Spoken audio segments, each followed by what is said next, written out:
কোথায়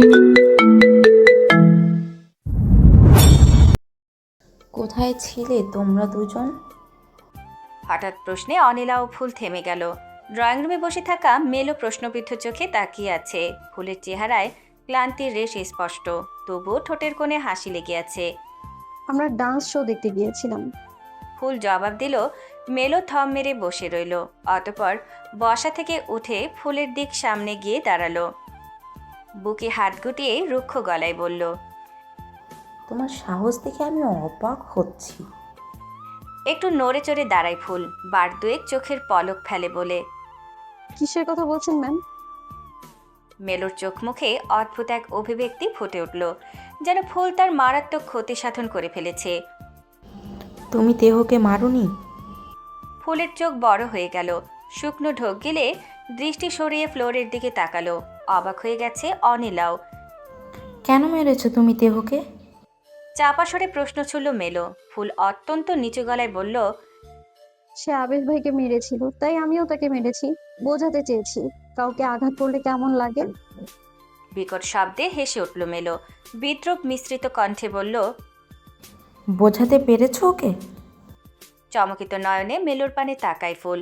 ওর বিস্ময়পূর্ণ দৃষ্টি উপেক্ষা করে ওর হাত ধরে ফেলে মেলো। একটা চাবি ধরিয়ে দিয়ে বলে, ওর মতো পাথর মানবকে ব্যথা বোঝাতে চাওয়া কতটুকু যৌক্তিক বলে তুমি মনে করো? ফেরার পথে আমি ওর শার্টে রক্তের দাগ দেখেছি। চিকিৎসা না করা হলে ক্ষতগুলো ঘায়ে পরিণত হবে, পচে যাবে ওর শরীর। বড়সড় ধাক্কা খেলো ফুল। হাতের মুঠোয় থাকা চাবিটার দিকে এক নজর তাকিয়ে পুনরায় মেলোর ফর্সা মুখশ্রীতে দৃষ্টি স্থাপন করলো। জিভ দিয়ে ঠোঁট ভিজিয়ে বলল, আপনারা কেন ডক্টর ডাকেনি ওনার জন্য? উনি না হয় কেয়ারলেস, আপনারা তো ওনার বন্ধু। চিকিৎসা করাতে পারতেন না? বন্ধু? বিড়বিড় করে শব্দটা উচ্চারণ করে মেলো। অন্যদিকে চোখ সরিয়ে ভারী গলায় বলে, সে আমাদের মাস্টার, আর মাস্টারের ব্যক্তিগত বিষয়ে হস্তক্ষেপ করার রাইট নেই আমাদের। পুনরায় ফুলের দিকে তাকালো মেলো। তার চোখ দিয়ে যেন আগুন ঝরছে। অত্যন্ত নির্দয় গলায় বলে, তোমার জায়গায় অন্য কেউ হলে মাস্টারকে আঘাত করার অপরাধে খুন করে ফেলতাম। যেহেতু সেটা করতে পারছি না, সেহেতু নিজের তৈরিকৃত ক্ষতে মলম তোমাকেই লাগাতে হবে। হাতে থাকা চাবিটা চেপে ধরল ফুল। মেলোর কথাগুলো আত্মসম্মানে লেগেছে। এভাবে না বললেও মলম লাগাতে যেতে রাজি হয়ে যেত ফুল। আমি যেতে পারবো না। সে মরে গেলেও আমার কিচ্ছু যায় আসে না। বলতে বলতে ফুলের বুকের ভেতর ধক করে উঠল। নিঃশ্বাস আটকে গেল গলায়। তবুও নিজের অস্থিরতা সাইডে রেখে ঠায় দাঁড়িয়ে রইল রাগে। মেলোর মাথা ফেটে যাচ্ছে। ইচ্ছা করছে ফুলের গালে ঠাটিয়ে চড় মেরে দিতে। তুমি যার ক্ষমতার বলে আমার সাথে মেজাজ দেখিয়ে কথা বলছো, তারই মৃত্যুতে তোমার কিছু যায় আসে না বলছো। তা মৃত্যু তো দূর, সেই প্রত্যাশা করার জন্য তোমাকে আফসোস করাতে পারি আমি। নিজের ফোনটা ফুলের মুখ বরাবর ধরে মেলো। আমার একটা ফোন কলে তোমার আবেশ ভাইয়ের ট্রিটমেন্ট বন্ধ হয়ে যাবে। আমাদের মাস্টারকে তো আমরা যেন তেন উপায়ে বাঁচিয়ে নেব, কিন্তু তোমার আবেশ ভাইকে কিভাবে বাঁচাবে তুমি? বাঁচাতে না পেরে আফসোস হবে না? বিস্ময়ে ফুলের মুখ হা হয়ে গেল। এই মেয়ে কি পাগল নাকি? তুমি যাবে নাকি আমি? যাচ্ছি। একটু জোর দিয়ে ফুল বলল। ঠোঁটে শ্বাস ফেলে সোফার দিকে চলে যায় মেলো। সেখান থেকে একটা বক্স এনে ফুলের আরেক হাতে ধরিয়ে দিয়ে সাবলীল গলায় বলে, ডক্টর মেডিসিন দিয়ে গেছে, এখানে আছে সব। বক্সটা নিয়ে উল্টো ঘুরে সিঁড়িতে পা রাখে ফুল। তন্মধ্যেই মেলো বলে ওঠে, 17 জুলাই আমাদের মাস্টারের বার্থডে। কথাটা শুনে ফুলের হাঁটার গতি কমে গেল। ঘাড় বাঁকিয়ে মেলোর দিকে তাকালো। এতক্ষণ যাবৎ জমে থাকা সকল রাগ, বিরক্তি, ক্লান্তি সব যেন এই এক বাক্যে বিলীন হয়ে গেছে। ফোনের স্ক্রিনে একবার চোখ বুলিয়ে মেলো বলল, Only 32 minutes left before he turns 32. ফুলের অভিব্যক্তি নমনীয় হয়ে গেল মুহূর্তেই। আপনারা ওনাকে উইশ করবেন না? এক সেকেন্ডের জন্য কুটিল হাসি ফুটে ওঠে মেলোর ঠোঁটে। বললাম না, ওনার ব্যক্তিগত বিষয়ে হস্তক্ষেপ করার অনুমতি নেই আমাদের। তোমাকে যেহেতু ওয়াইফি হিসেবে স্বীকৃতি দিয়েছে, সেহেতু তোমার উচিত আমাদের সবার হয়ে ওকে উইশ করে দেওয়া। নৈশব্দে ঘাড় সোজা করে হাঁটা ধরে ফুল। পেছন থেকে মেলো সাবধানী গলায় বলে, ওর রুমের ডোর লক থাকতে পারে, এই চাবিটা ইউজ করে খুলতে পারবে। মাথা নেড়ে দোতলায় চলে আসে ফুল। অনিলা বিদায় নিয়ে নিজের রুমের দিকে হাঁটা ধরে। বুক ভরে শ্বাস নিয়ে ধীর পায়ে হেঁটে উদ্যানের রুমের সামনে দাঁড়ায় ফুল। ধাক্কা দিয়ে দেখে দরজা আসলেই লক করা। চাবি ইউজ করে দরজা খুলতে উদ্যত হতেই থেমে যায় সে। মনে পড়ে যায় উদ্যানের জন্মদিনের কথা। তার উচিত একটু ধীরে সুস্থে প্রস্তুত হয়ে তারপর যাওয়া। উদ্যানের রুমের পাশের দরজার দিকে তাকায় ফুল। এই দরজা ব্যবহার করেও ফুলের রুমে আসা যাওয়া যায়, আবার উদ্যানের রুমের ভেতরে থাকা দরজা ব্যবহার করেও আসা যাওয়া যায়। পা ঘুরিয়ে বাইরে দরজা পেরিয়ে নিজের রুমে ঢোকে ফুল। ভেতরের দৃশ্য যেন রূপকথার বই থেকে টেনে আনা। সকালে ঝুম বৃষ্টি দেখায় এতটাই ডুবেছিল যে রুমের ভেতরটা খেয়াল করার অবকাশই পায়নি। উপরন্ত মনও ছিল এলোমেলো। হাতের চাবি ও বক্সটা খাটের উপর রেখে বিস্ময় পুরো রুমটায় চোখ বোলায় ফুল। খোলা জানালা দিয়ে ঠান্ডা বাতাস ঢুকে গোলাপি পর্দাকে দুলিয়ে দিচ্ছে। মেঘ গুড়গুড় শব্দে ক্ষণে ক্ষণে বিদ্যুৎ চমকাচ্ছে। এই রুমটা নিখোঁজ একটা রুম নয়, এ যেন ফুলের মনের গোপন কোণে লুকিয়ে রাখা বহুদিনের ছবি। যেমন ভেবেছে ঠিক তেমন, যেমন কল্পনা করেছে ঠিক তেমন। মনের ক্যানভাসে আঁকা কাল্পনিক রুমের বাস্তব চিত্র দেখে সে যেন পলক ফেলতেও ভুলে গেছে। গোলাপি রঙের নরম শেডে সাজানো দেয়াল, কোনায় দাঁড়িয়ে থাকা ছোট্ট সাদা বুকসেলফ, সারি সারি গল্পের বই। খাটের মাথার দিকটা গোলাপি ফেয়ারি লাইটে মোড়া। মৃদু আলোয় পুরো রুমে এক ধরনের নিরাপদ উষ্ণতা ছড়িয়ে দিচ্ছে। সিলিং থেকে ঝুলে থাকা পাতলা নেটের ক্যানোপি বাতাসে হালকা দুলে রুমটাকে যেন একেবারে বারবি ডলের রাজ্য বানিয়ে তুলেছে। ড্রেসিং টেবিলের উপরে রাখা গোলাপি হেয়ার ব্রাশ, পারফিউম সবকিছুতেই যেন শিশুসুলভ মিষ্টত্ব।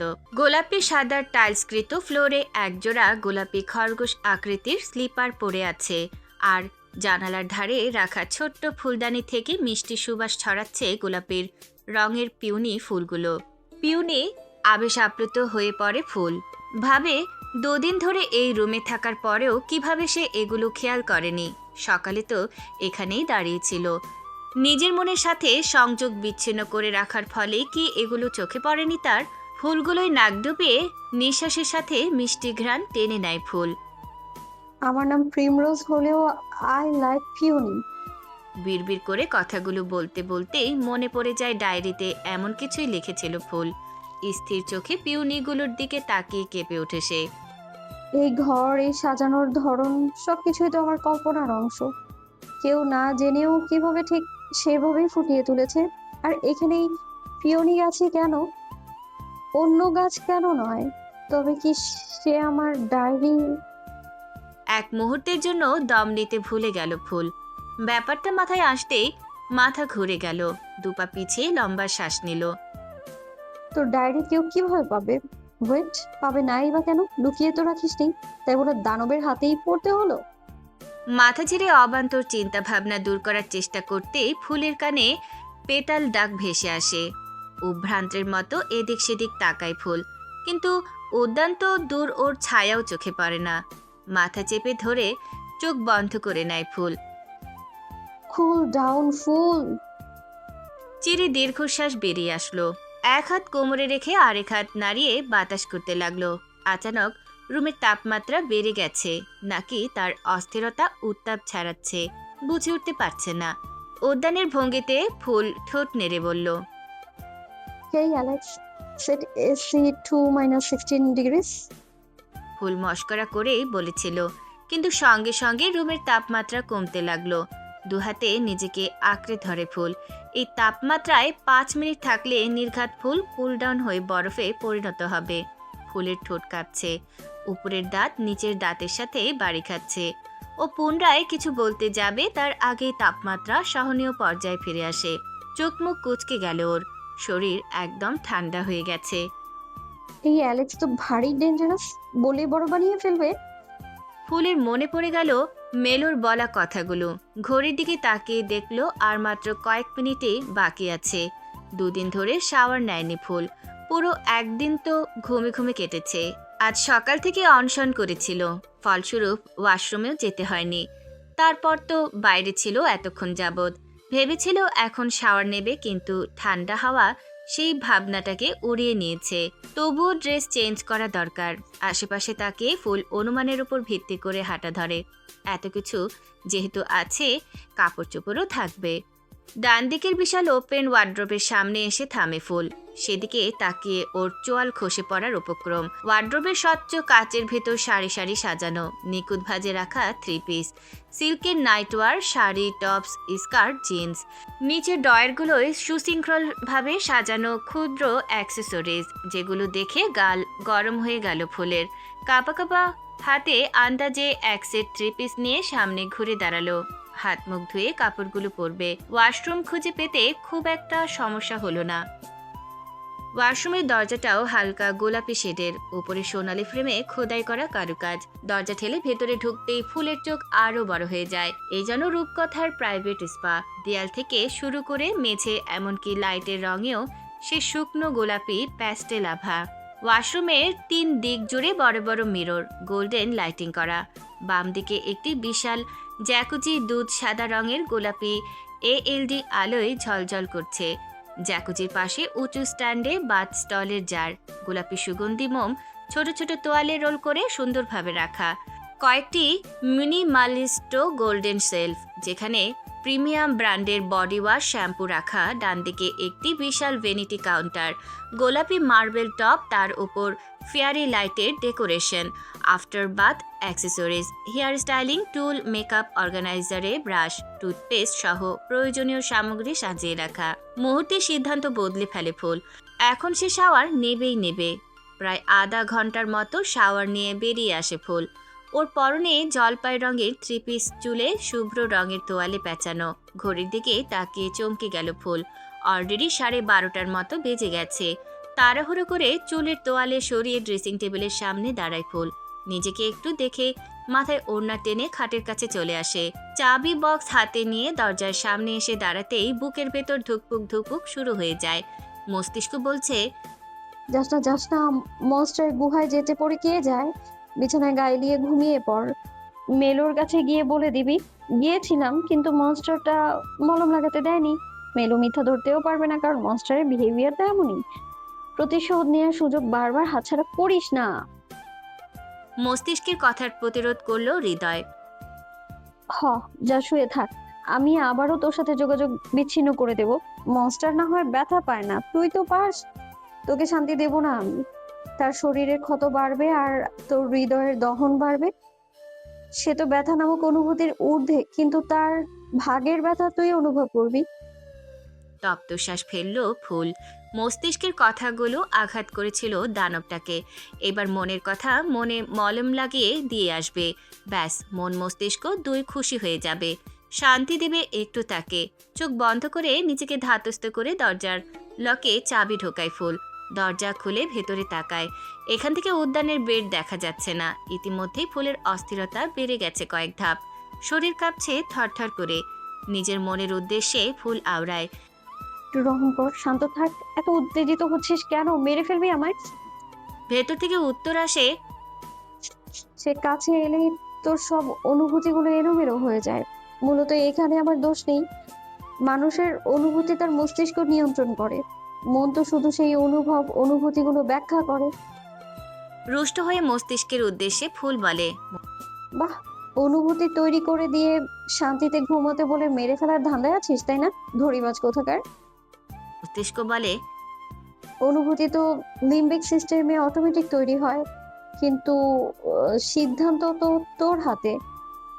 আঙুল চেপে নাকের নিচের ঘাম মুছে নেয় ফুল। হাতের তালু ঘেমে যাচ্ছে উৎকণ্ঠায়। পা টিপে টিপে খাটের সামনে গিয়ে দাঁড়ায় ফুল। সম্মুখের দিকে দৃষ্টি নিক্ষেপ করতেই ফুলের সারা শরীর শিউরে উঠল। সময় যেন থেমে গেল কিছুক্ষণের জন্য। খাটের উপর বসে আছে এক সুশ্রী রমণী। পরনে সাদামাটা হলদে রঙের শাড়ি, গায়ের রঙে উজ্জ্বল ফর্সা, চোখে মোটা কাজল, পেছনে শক্ত খোপা, খোপার ফাঁকে গোজা বেলি ফুল। নারীটিকে দেখে অবাক হওয়ার মতো হলেও ফুলের মাঝে শিহরণ জাগে পাশে বসে থাকা উদ্যানকে দেখে। রমণীর কাঁধে মাথা রেখে অনড় হয়ে বসে আছে সে। তাদের দুজনের শূন্য দৃষ্টি ফুলের উপর স্থির। উদ্যানের চাহনি দেখে ফুলের গলা শুকিয়ে এলো। লাল লাল চোখে একভাবে তাকিয়ে আছে ফুলের দিকে। গায়ে শীতল কাঁপুনি বয়ে যায় ফুলের। পরিষ্কার বোঝা যাচ্ছে ফুলের উপস্থিতিতে তাদের দুজনের মধ্যে কেউ সন্তুষ্ট হয়নি। যেন ফুলের অযাচিত আগমন তাদের ব্যক্তিগত কাজে বিঘ্ন ঘটিয়েছে। ফুল ঠোঁট নেড়ে শব্দ বের করার চেষ্টা করতেই উদ্যান প্রাণহীন গলায় বলে, স্টেপ ব্যাকওয়ার্ড। থমকে গেল ফুল।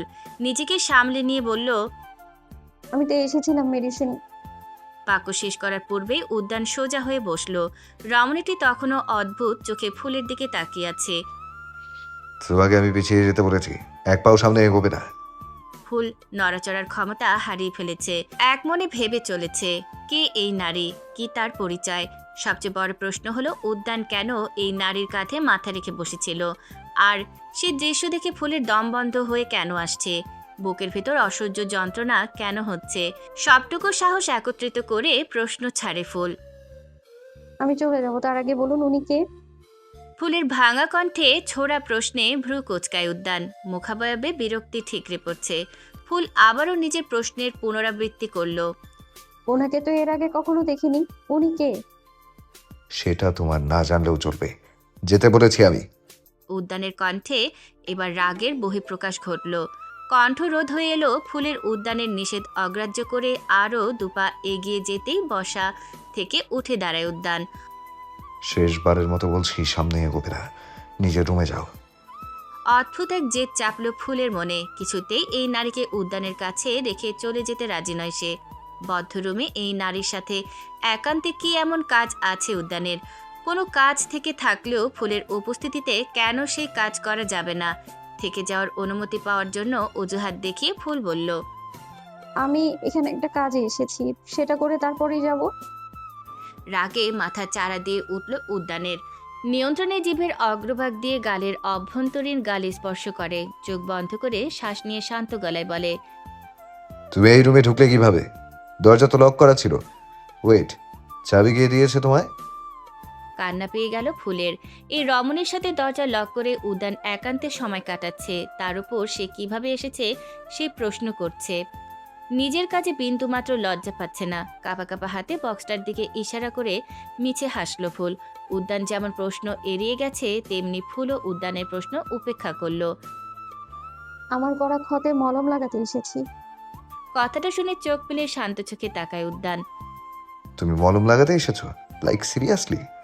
আমি মরে গেলেও আদৌ তোমার কিছু যায় আসে? উদ্যান যেন অজান্তেই ফুলের বুকের উপর ছুরি চালাচ্ছে। বুকের বাঁ পাশ চেপে ধরে হাঁপাতে লাগে ফুল। আমার কিছু যায় আসলেই বা আপনার কি? আমাকে কষ্ট দিয়ে আপনি নিজেকে আঘাত করতেও পিছপা হবেন না? উদ্যানের ভ্রু কুঁচকে গেল। তুমি আমার ধারণার চেয়েও অধিক রহস্যময়ী। আমাকে এই ধাঁধায় ফেলে দাও মাঝে মধ্যে। আপনি কি আমাকে মলম লাগানোর অনুমতি দেবেন? কথাটা ফুল নারীটির দিকে তাকিয়ে বলল। নো। উদ্যানের সোজাসাপটা স্বীকারোক্তি শুনে ফুল অবাক চোখে তাকায় তার দিকে। তুমি আমাকে আরো আঘাত করতে চাইলে করতে পারো, কিন্তু মলম লাগানোর অনুমতি নেই তোমার। ফুলের চোখ জোড়া চিকচিক করে উঠল। তবুও নিজেকে সামলে নিয়ে বলল। আচ্ছা তাহলে ডক্টর ডাকুন, সে এসে ট্রিটমেন্ট করে যাবে। উদ্যান এসে ফুলের সামনে থামলো। হাত থেকে বক্সটা নিয়ে বলল। তুমি যেতে পারো এবার। ফুলের নাকের ডগা লাল হয়ে গেছে, চোখে পানি টইটম্বর, ওষ্ঠধায় তীর তীর করে কাঁপছে। নিজের সবটুকু দিয়ে কান্না আটকানোর চেষ্টা করছে। আমি চলে গেলে আপনি ওনাকে দিয়ে মলম লাগাবেন নিশ্চয়ই? ফুলের এহেন মন্তব্যে যার পর নাই অবাক হয়ে যায় উদ্যান। একবার খাটে বসে থাকা নারীটির দিকে তাকিয়ে পরপরই ফুলের চোখের দিকে তাকায়। ঘাড় কাত করে বলে, নট ব্যাড, ওকে দিয়ে মলম লাগানোই যায়। বজ্রপাত হলো ফুলের মাথায়। ধৈর্যের বাঁধ ভেঙে গেল। উদ্যানকে পাশ কাটিয়ে নারীটির সামনে গিয়ে দাঁড়ালো। একে আপনি এ ঘরে কি করছেন? উত্তর দিল না নারীটি। শুধু শূন্য চোখে তাকিয়ে রইল ফুলের দিকে। সেই চাহনিতে খেই হারায় ফুল। চেপে ধরে নারীটির বাহু। ওভাবে তাকিয়ে আছেন কেন? আমি কে জানেন?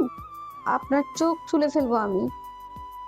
নারীটি নিরুত্তর থাকলেও হুট করেই ফুলের হাতে টান পড়ে। কিছু বুঝে ওঠার আগেই সপাটে চড় পড়ে ফুলের বাম গালে। চরের তীব্রতায় ফুলের ঠাঁই হয় মেঝেতে। তান বসেছিল সেখানেই। ফুল গিয়ে পড়েছে তার গায়ের ওপর। তবুও ফুলের সাইনোফোবিয়া ট্রিগার্ড হয়নি। মূলত আশেপাশের সবকিছুই অর্থহীন হয়ে গেছে ফুলের কাছে। উদ্যানের রাশভারী কণ্ঠস্বর পুরো রুমে প্রতিধ্বনিত হচ্ছে। তুই কে সেটা ওর জানার প্রয়োজন নেই, শুধু জেনে রাখ ওর দিকে চোখ তুলে তাকালে আমি তোর চোখ তুলে নেব। থাপ্পড়ের আঘাতে ফুলের মাথা ভন ভন করছে, চোখের সামনে ঝাপসা হয়ে গেছে। ব্যথা পেয়েছে তানও, তবুও উদ্যানের রাগ টের পেয়ে নীরবে ব্যথা সয়ে গেছে। ঘেউ ঘেউ করে প্রতিক্রিয়া দেখায়নি। ধীরে সুস্থে উঠে দাঁড়ায় ফুল। উদ্যান নিজের ঘাড় চেপে ধরে রাগ সংবরণের চেষ্টা করছে। নারীটি এবার উদ্যানের দিকে ফ্যাল ফ্যাল চোখে তাকিয়ে আছে। তার অভিব্যক্তি দেখে ফুলের মাঝে এক উন্মাদনা ভর করল। উদ্যান এই মহিলার সামনে ওর গায়ে হাত তুলে ঠিক করেনি। আপনি এত তাড়াতাড়ি নিজের আসল রূপে ফিরে আসবেন ভাবিনি। ফুলের তাচ্ছিল মাখা কণ্ঠে উদ্যানের ভেতরে থাকা জানোয়ারটা বেরিয়ে আসার দ্বারপ্রান্তে। উদ্যান তেরে গিয়ে ফুলের ভেজা চুলে হাত ঢুকিয়ে খামচে ধরল। তুমি কিন্তু আমাকে উত্ত্যক্ত করছো। উদ্যানের শার্টের বুকের অংশ চেপে ধরে ফুল উগ্র মেজাজে বলে, আপনি আমাকে উত্ত্যক্ত করছেন। এই মেয়েকে বের করুন, না হলে আমি ধ্বংস করে ফেলবো সব। দাঁতে দাঁত চেপে ফুলের বাহু টেনে ধরল উদ্যান। ওকে সম্পূর্ণ নিজের দিকে ঘুরিয়ে বলল। ওকে সরি বলো। পাগলের মতো হেসে উঠল ফুল। সরি বলবো কিসের জন্য? আপনাদের ডিস্টার্ব করার জন্য? হ্যাঁ তাই, সরি বলবে কিনা বলো। না, বলবো না। প্রচণ্ড ক্ষোভে ফেটে পড়ে উদ্যান। ঠাস করে ফুলের একই গালে চর বসিয়ে দেয়। এবারের থাপ্পড়টা আগের থেকেও জোরালো ছিল। ফুলের ঠোঁটের কোণ কেটে গিয়ে রক্ত বেরিয়ে আসে। নরম ফর্সা গালে উদ্যানের আঙুল দেবে যায়। ফুপিয়ে কেঁদে ওঠে ফুল। মাথা ঝিমঝিম করছে, তবুও যেন উদ্যান ক্ষান্ত হলো না। ফুলকে টেনে তুলে দরজার দিকে অগ্রসর হতে লাগলো। উদ্যানের হাত ছোটানোর চেষ্টা করতে লাগলো ফুল।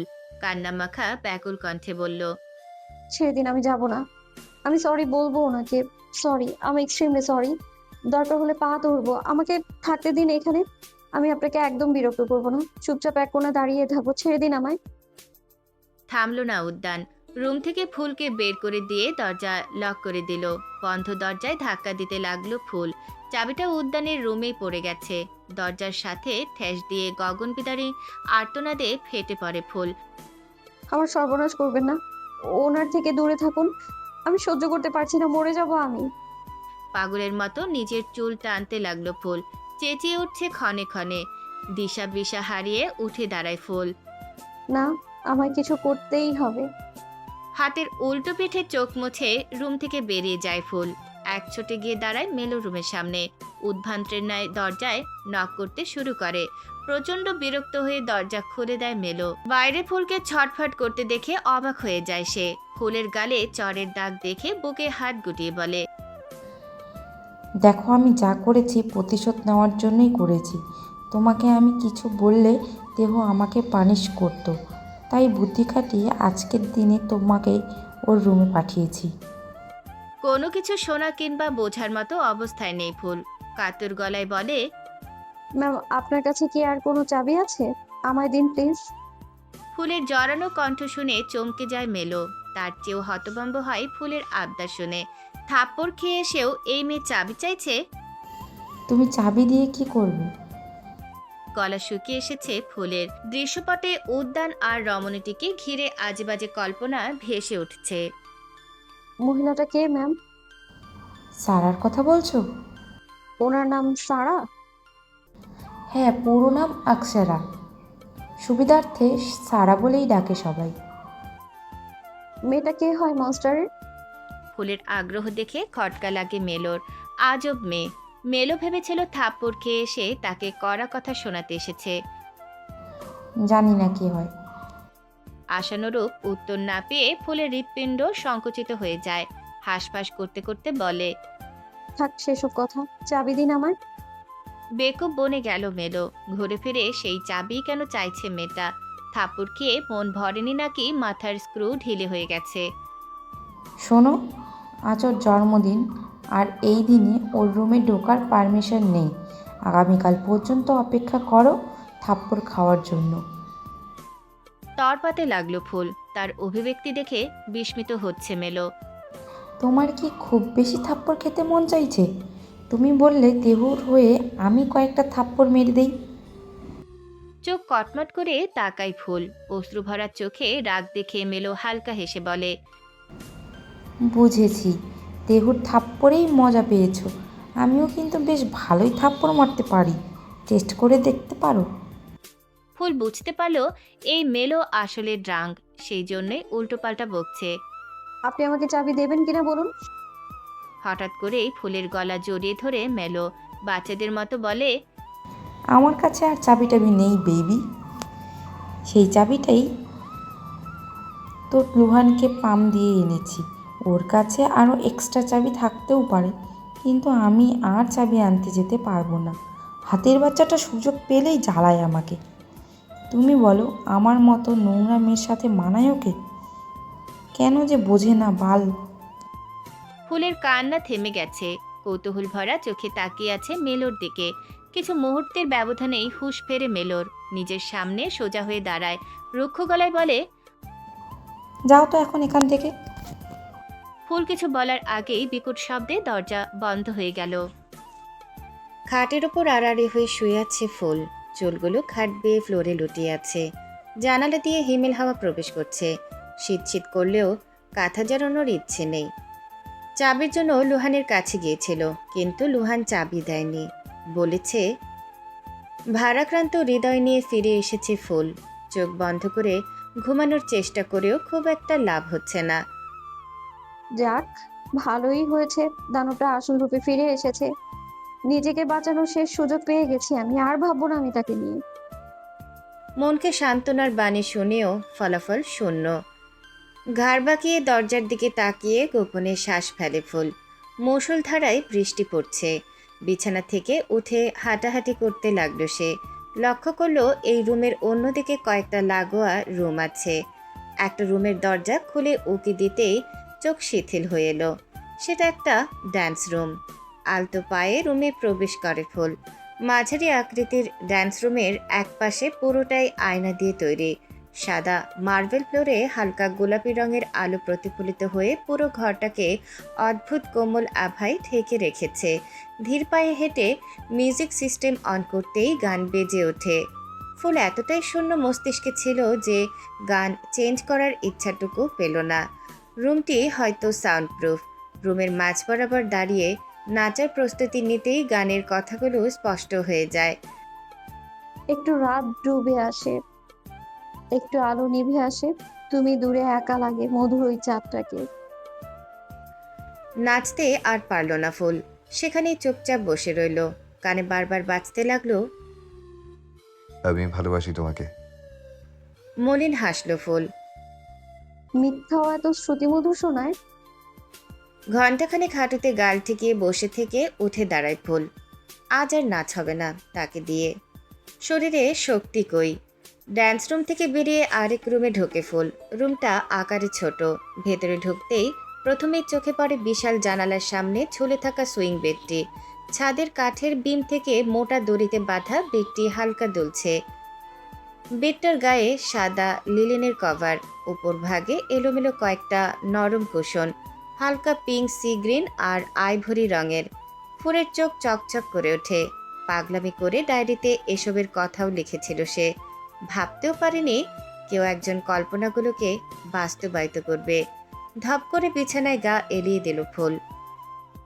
মস্তিষ্কের কথা মেনে ওই ঘরে না গেলেই ভালো হতো। যে লোক আমার ঘরে পরপুরুষ পাঠাতে কুণ্ঠাবোধ করে না, সেই লোকের চরিত্র কতটাই বা ভালো হবে। শুধু শুধু আমাকে এনেছে কেন সেটাই তো বুঝতে পারছি না। আমাকে মুক্তি দিয়ে ওকে বিয়ে করে নিলেই তো পারেন। চোখ বন্ধ করে নেয় ফুল।